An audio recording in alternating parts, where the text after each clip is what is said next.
দায়িত্ব তারেক জিয়াকে গ্রহণ করতে হবে।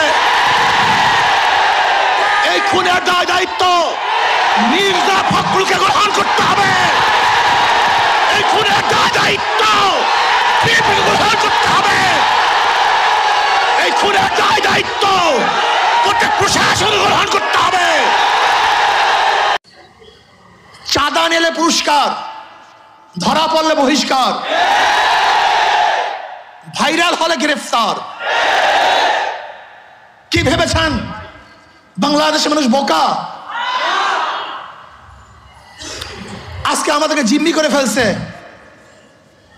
দল এই খুনের দায়িত্ব গ্রহণ করবে না।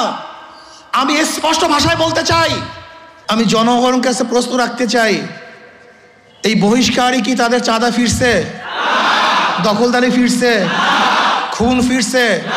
তার মানে বহিষ্কার কিছু না, আইওয়াশ, লোক দেখানো এক নিয়ম। তারা কি বলে, ব্যক্তি দোষ করলে দল সেই দোষের দায়িত্ব গ্রহণ করবে না। আমি মনে করি আওয়ামী লীগ বিএনপি দুর্নীতি ফ্যাক্টরি, খুনের ফ্যাক্টরি।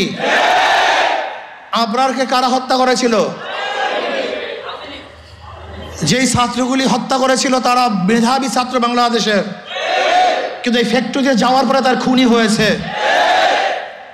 আজকে হাজারো মেধাবীরা এই আওয়ামী লীগ বিএনপি করার কারণে ওরা ধর্ষক হয়েছে, ওরা চাঁদাবাজ হয়েছে। এই দলগুলি এমন এক ফ্যাক্টরি, যদি ফেরেশতাও সেখানে ঢুকে আজাজিল হয়ে বের হবে। সৎ মানুষগুলি ঢুকলে চোর হয়ে বের হবে। যাদের হাতে রক্ত ছিল না, এই আওয়ামী লীগ বিএনপি করার পরে তাদের হাতের মধ্যে রক্তে রঞ্জিত হবে।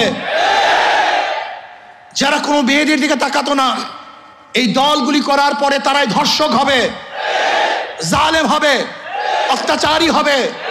তারাই টাকা পাচার করবে। এমন কোনো জায়গা নাই যেখানে চুরি হচ্ছে না, ডাকাতি হচ্ছে না, দখলদারি হচ্ছে না, চাঁদাবাজি হচ্ছে না। এই বরিশালের এমন কোনো স্থান দেখাতে পারবেন না যেখানে চাঁদাবাজি নাই। আমরা যা দেখছি চাঁদাবাজি যেগুলি আসছে, আপনারা জানেন মিটফুটে খুন হয়েছিল বুধবার, কিন্তু আপনারা যে সাংবাদিক, আমরা দুঃখিত, লজ্জিত। সবার বিবেক মরে গেছে। বাংলাদেশের বিবেক বলতে কিচ্ছু নাই। বুধবার এই ঘটনা ঘটছে, কোন সাংবাদিক এই ঘটনা প্রকাশ করতে পারে নাই, অথচ সবার মাঝে এই ঘটনা ঘটেছিল। নাই একজন বাংলাদেশের সাংবাদিক